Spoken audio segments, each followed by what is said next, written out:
Il ne nous reste donc à présent plus qu'une seule partie pour finaliser le low poly de notre carrosserie. Il s'agit du pare-choc arrière. Donc on va partir comme d'habitude d'un objet qui est donc notre toit L arrière ici. Et nous allons commencer par sélectionner cet edge là, faire un extrude à 0 qu'on applique. Et puis comme pour l'aileron, comme on travaille avec l'axe de symétrie, eh bien on va tout mettre quand on est en mode monde pour être sûr. 0 et 0, donc toutes les valeurs en Z à 0. Et à partir de là, on replace nos points. Voilà, comme ceci. On va rajouter quelques lignes. On va commencer par rajouter des lignes donc en mode boucle. Euh, je rappelle K pour accéder directement à l'outil couteau. Donc en mode boucle, on va rajouter déjà deux lignes qui correspondent à peu près à l'aileron. Même une troisième, ça sera fait. Donc on va déplacer ces points. Ne vous inquiétez pas si celui-là ne suit pas la ligne, hein, c'est tout à fait normal, puisqu'ici on n'est pas tout à fait au bout de notre objet, donc on va s'efforcer de suivre à peu près la ligne ici avec nos points là pour avoir la même courbe. Hop. Oups. On replace. Voilà, on a déjà un petit arrondi en place de ce côté-là. On va travailler maintenant plus en détail ici. Alors ici, ça va être un peu plus technique que simplement placer les points, parce qu'il va falloir tenir compte de cet arrondi ici à continuer, celui des phares. Donc on va déjà rajouter une ligne au milieu ici, pour venir se connecter en haut. Donc comme ceci, on va la placer directement, ça sera fait. Ici de notre vue, à peu près ici, on va dire, si on suit ce qu'on a fait tout à l'heure. Et à partir de là, on va pouvoir plus ou moins construire de manière sale, encore une fois, notre arrondi. On va commencer avec celui-là, celui qui est au milieu. Donc on vient en mode edge et on va faire ponter. On va rapidement faire comme ça. Ponter l'edge ici et l'edge ici. C'est sale, c'est assez rapide, mais c'est un début, il faut bien se créer un petit peu de matière. Donc pour casser tout de suite ça, on va rajouter la ligne qui vient séparer ici, qui est au bas de notre arrondi. On vient déplacer notre point ici et le mettre sur son axe. Voilà, à peu près là. Vous voyez qu'ici, je tiens à peu près à avoir ces deux lignes parallèles, bien que celle-ci soit pas encore tout à fait bien placée, je pense, pour garder quelque chose de correct dans l'alignement et que le fait d'avoir les lignes parallèles, ça va garder une bonne courbe une fois qu'on va enfin, pardon, une fois qu'on va smoother l'objet, qu'on va lui mettre l'hypernurbs, c'est mieux d'avoir ce genre de lignes parallèles pour éviter que ça fasse des bosses. Donc, je verrai ça dès le chapitre suivant quand on va commencer à adoucir la voiture, enfin à la retravailler plus précisément. Donc ici ce qui se passe c'est que on a une fois de plus un polygone avec 5 points, donc un n-gone. Donc on revient au couteau en mode ligne et on vient casser ce n-gone en deux quadrangles avec une ligne au milieu comme on veut faire. Et il n'y a plus qu'à déplacer le point ensuite pour qu'il vienne s'aligner et se mettre sur notre arrondi. Ensuite, on retourne en mode edge ici. On revient dans ponter, c'est notre ami pour cette séquence. Et on va ponter ces deux-là. Ensuite, on vient en mode couteau comme d'habitude et on vient couper ici. Ce qui se passe, c'est qu'on avait un triangle en dessous ici. Désormais, on a deux triangles. Donc, on prend l'outil polygone, on sélectionne ces deux-là et on fait clic droit fusionner UZ. Et du coup, même structure que là, on a un quadrangle ici, un quadrangle ici, là aussi, un ici, un ici. Ça nous permet du coup de replacer notre point et de finaliser l'arrondi. On va déplacer un petit peu ce point par là pour le ramener plus près de notre courbe. On va déplacer celui-là avec, comme ça on garde pareil des lignes de belles lignes. Ici, on avait rajouté des points, je vais les replacer un petit peu. Vu d'en haut, ça faisait un petit peu plat, et ce point-là n'était pas replacé. Et je vais décaler un petit peu celui-là, parce que vous voyez qu'ici on a une certaine distance entre les points. Je vais essayer de la garder, une fois de plus. Donc pour que ça fonctionne bien, je vais faire clic droit glissement pour déplacer l'objet le long de cette ligne et garder quelque chose. C'est-à-dire qu'ici on est plus parallèle, mais comme ça fait glissement, ça devrait être à peu près correct par la suite. C'est plus, on va dire, c'est plus sain de faire comme ça. Donc voilà, on a déjà ce morceau ici. Et là, je m'aperçois d'une chose en travaillant, c'est qu'on n'a pas ponté, enfin on n'a pas ponté, pardon. On n'a pas séparé l'objet. Vous vous demandez peut-être pourquoi. D'habitude, on le fait directement. Simplement parce que on le fera tout à l'heure, parce qu'ensuite on va descendre des polygones avec une extrusion à partir de là pour travailler ici. C'est à partir de ce moment-là qu'on va, qu'on va faire une scission avec les polygones actuels. J'ai oublié de le préciser. Je rattrape mon erreur. Et donc on attaque le deuxième arrondi avec la même méthode. On va ponter tout ça, comme ceci. Voilà. Ou de l'autre côté, hein, si vous sentez les cœurs de faire de l'autre côté, vous vous entraînez. C'est comme vous le voulez, c'est la même chose. On va tracer notre ligne ici en bas. On va placer notre point. On le vérifie sur ce côté. Voilà. On a le même n-gone ici avec 5 points qu'on vient casser comme tout à l'heure. C'est facile. On déplace. On replace. On revient ponter le polygone qui manque. On le coupe. On replace le point. Vous voyez, ça va vite une fois qu'on a la méthode. On place le point. Et ici, nos deux polygones qui forment un quadrangle, donc U et Z sur le clavier pour faire scission, hein, fusion, pardon, clic droit ici, fusionner. Et comme tout à l'heure, clic droit, glissement pour déplacer ce point un petit peu plus vers le bas. Voilà, on a déjà une bonne partie de fait de ce morceau-là. On va rajouter les points qui manquent, les polygones qui manquent plutôt, qui sont ici. Donc pour ce faire,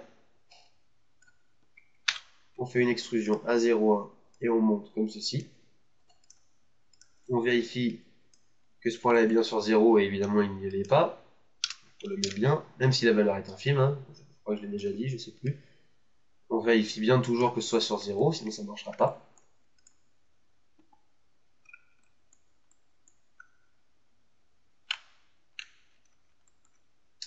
Et donc là, on va avoir un gros polygone en fin de compte. Donc je me remets en mode edge, je vais chercher, monter. Et là, ouais, on a un très gros polygone. Donc ce qu'on va faire, comment on va travailler ça? Alors, on va le couper déjà, même si c'est pas propre. On va le placer comme ceci. Et pour l'instant, on va rester dans cette configuration. Pour continuer à travailler, on va venir revoir ce problème de triangle par la suite. Et nous allons prendre ces arêtes ici, faire des, et puis faire une extrusion vers l'intérieur jusqu'à ce que ce soit la ligne du bas qui suive, et ramener ces points-là vers l'intérieur, comme ceci.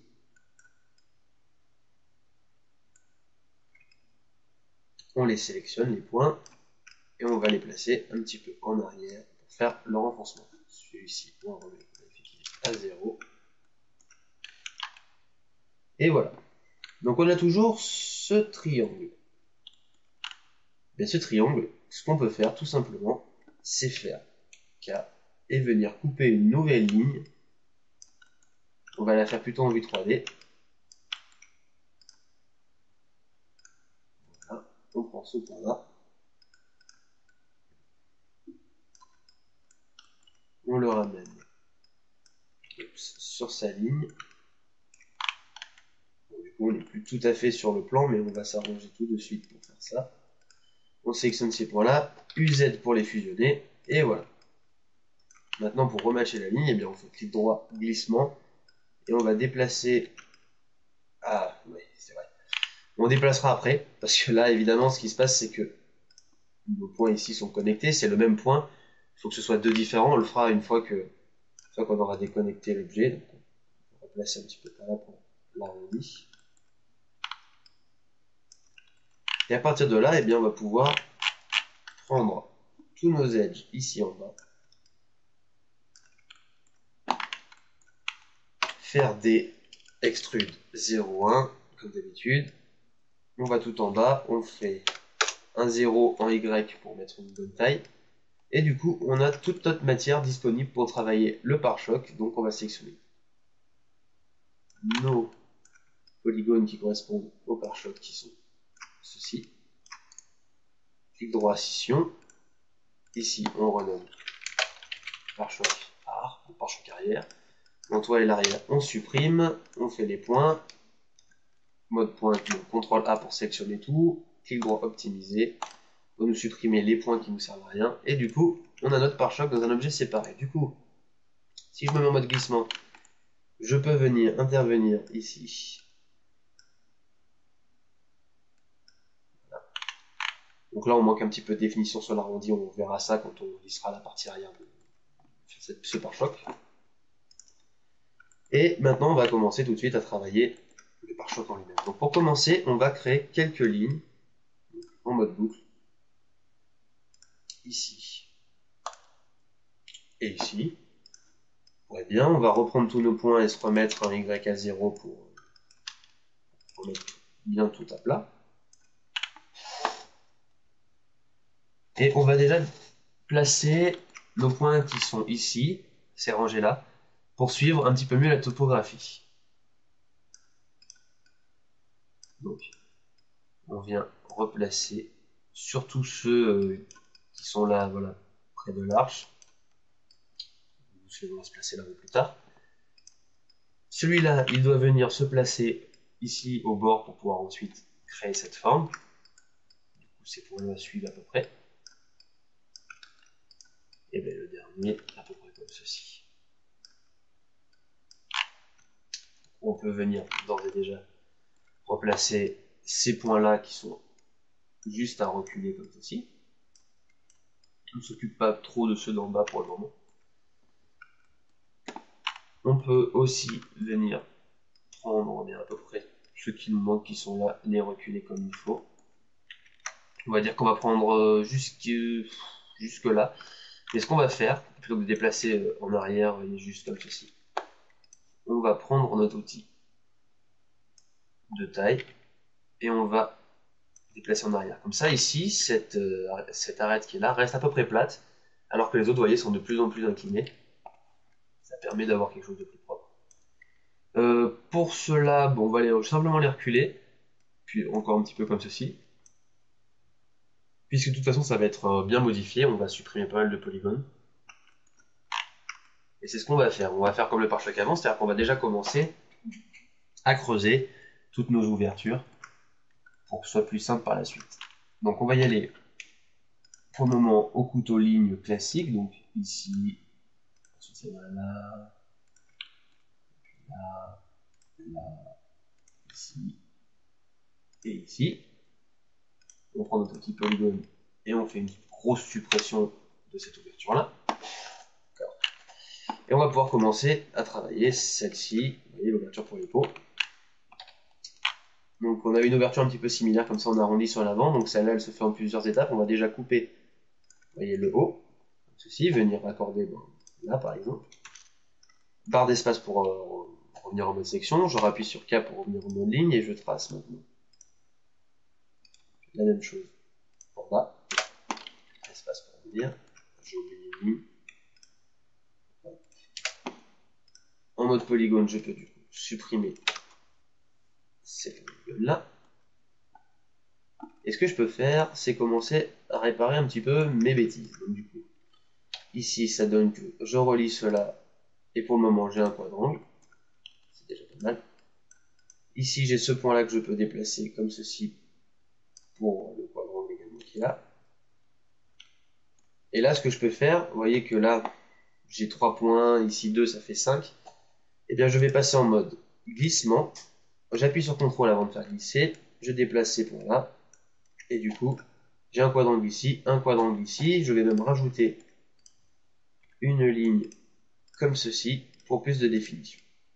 Maintenant que j'ai tout ceci, tous ces points-là, il va falloir venir les replacer parce que vous pouvez voir, c'est pas la joie. C'est pas au bon endroit. Donc je sélectionne déjà ça et je recule. C'est déjà un petit peu mieux. On va s'attarder un petit peu plus sur cette partie-là. Recule les points. Vous voyez que du coup ici, ces points-là sont pas mal reculés. Donc il faut aussi le faire légèrement sur cela pour que ça vienne prendre un petit peu l'effet. Ensuite, il y a ceux du bas qui sont très très mal placés également. On va déjà commencer par ceux qui sont au bord de notre ouverture. Il y a juste à reculer à peu près. Celui-là, il faut aller un peu plus en arrière. Celui-là aussi. Et du coup, on peut répercuter le mouvement en bas.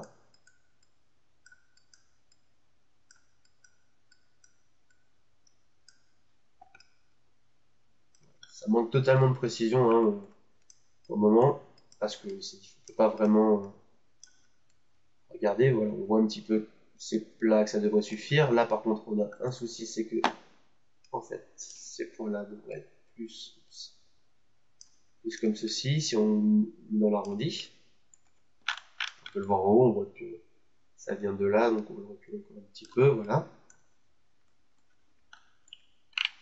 Et ce qu'on va faire pour se faciliter la vie pour le moment, c'est qu'on va supprimer en fait ces polygones-là pour venir travailler cette forme ensuite, qui est toujours un peu difficile à comprendre, à voir. On verra par la suite. Ces points-là sont à peu près bien placés. Il va vraiment falloir s'occuper de cet arrondi-là qui est totalement pas beau. Et ce qu'on va faire, c'est qu'on va faire un petit coup de sélection de points, de contrôle A, de clic droit et d'optimiser pour supprimer tous ces points en dessous qui ne servent pas à rien. Première chose à faire, c'est de rajouter une ligne comme ceci pour venir faire un quadrangle là avec le point que nous avions. Comme ça, on peut venir définir encore un petit peu mieux l'arche et ses alentours. On a une ligne à rajouter comme ceci. L'objectif.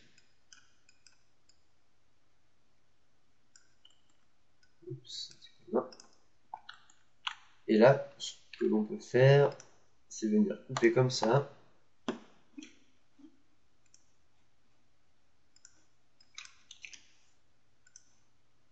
On voit que ce point va beaucoup plus bas. Il va ici, et on revient comme ceci. Et en fait, j'ai dit une bêtise puisque j'ai rajouté cette ligne, on va peut-être voir que c'est pas la peine. Je reviens comme ceci, et voilà, en fait, j'ai rajouté une ligne pour rien tout à l'heure. Je m'en excuse, ça m'arrange puisque en fin de compte ici c'était un peu proche. Donc glissement et contrôle, je viens remettre les points ici. Et en fait, ici j'ai mon arrondi à peu près bien défini. Un petit peu plus en arrière. Voilà. J'ai mon ouverture, c'est plutôt bien. Donc on appuie sur V dans sélection par boucle ici. Arrêt aux délimitations cochées, on vient sélectionner, on fait une extrusion à 0,1, pardon, et on la met en arrière pour donner un petit peu d'épaisseur à notre ouverture. Et comme ici, c'est un petit peu violent, ça vient là et ça va repartir directement derrière par là, ce qu'on va faire, c'est qu'on va prendre l'outil mise à l'échelle et on va ajuster un petit peu comme ceci. Voilà, c'est plus sympa ici, ça fait un angle moins dur. Ensuite, on n'a pas fini.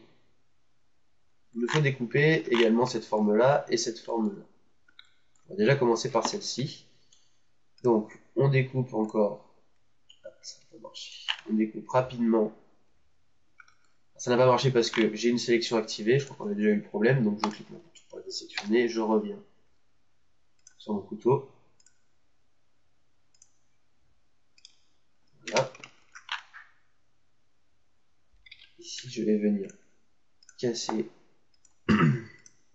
Je vais casser en fait rien du tout puisque là j'ai un triangle. C'est juste pour venir définir un petit peu mieux. Et ce que je devrais pouvoir faire, c'est venir faire un raccord pour le moment comme ceci, un peu violent. Pourquoi? Parce que maintenant je vais pouvoir prendre glissement, contrôle, déplacer ce point là qui se retrouvait en fait plus ici sur mon plan et le reculer un petit peu par là, soit à peu près au même niveau. C'est un petit peu celui-là. Et du coup ici, si je fais UZ, j'ai un bon quadrangle. Ensuite, on voit que cette partie en fait reste accrochée ici, mais pas en arrière. Donc ce qu'on va faire, c'est que ici je rajoute en mode ligne une nouvelle ligne comme ceci, espace. Je rajoute en partant de là, en espace, et je vais cliquer comme ceci pour venir refaire à peu près le même arrondi. Vous voyez. Et là j'ai un triangle, mais pas de panique, on va le laisser tel quel pour le moment, puisque on viendra le casser et le transformer en triangle quand on rajoutera encore des edges par la suite pour venir durcir les angles de la carrosserie. Donc là maintenant je peux reculer, suivre. Voilà, j'ai mon renfoncement, c'est bon. Et enfin cette partie là, donc cette partie là on va la couper encore rapidement. Hop, à peu près. Et là j'ai coupé non pas sur le point, mais sur le polygone, parce que regardez bien, je vais le placer comme ceci. Et du coup ici je récupère, vous voyez ici avant j'avais un triangle, puisque ce point était raccordé avec celui-là. Du coup j'ai un quadrangle, donc j'en ai un ici, j'en ai un là. Pas de problème, il y en a dans tous les coins. On est bien. Et maintenant, on va reculer un petit peu ces points en arrière pour faire cette espèce de renfoncement. Donc on peut le démarrer en vue de 2D, on va le terminer comme ceci en vue de 3D. Oups, j'ai plusieurs points. On voit en vue du dessus, pour le coup, que là on a un arrondi qui est totalement raté. Pas de problème. On le refait un petit peu ici aussi, sur ce point-là. Voilà. Là, on recule également un petit peu. Tout à l'heure, voilà, il était un petit peu haut. On replace celui-là pour suivre au plus. Et là, on a un triangle, mais là aussi, on viendra corriger tout à l'heure. On ne peut pas pour le moment s'occuper de tous les triangles parce que vous allez voir que ce genre de triangle, quand il s'agit de zones ici plates, d'ouverture, tout ça, on va venir également les casser par la suite.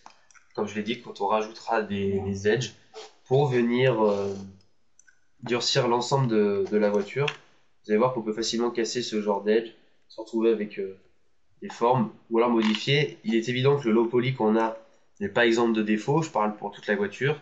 Il y a des choses qui sont laissées de manière un peu bizarre. Et vous allez voir qu'on va... Ce sont des zones là qu'on ne peut pas forcément travailler tout de suite ou qu'on s'embêterait parce que, admettons que je me décide à faire ici un quadrangle, j'aurai une ligne à rajouter là, etc. Et je peux pas garantir que ça va pas faire une cassure ou un truc bizarre lorsque je vais lisser la voiture et la retravailler par la suite. Donc je préfère laisser, on va dire, certaines choses un petit peu en plan pour venir rattraper ça après lorsqu'on va lisser et enlever les triangles. Encore une fois, les triangles, j'en parle, je dis souvent, on les enlève, etc. C'est pas une fin en soi, c'est pas une mort, les triangles.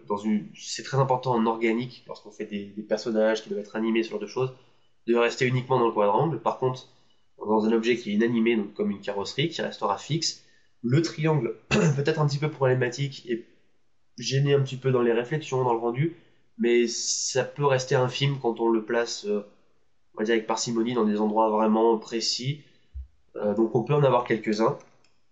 Mais bon, dans tous les cas, on va viser, on va dire, l'excellence par notre suite, la suite de tutoriel, puisque si on regarde bien maintenant, je réactive l'avant, et bien, on a toute notre carrosserie en low poly, basse définition, donc, qui est prête. Alors on n'a évidemment pas les vitres, pas les rétros, tout ça, mais ça reste dans l'ordre du détail.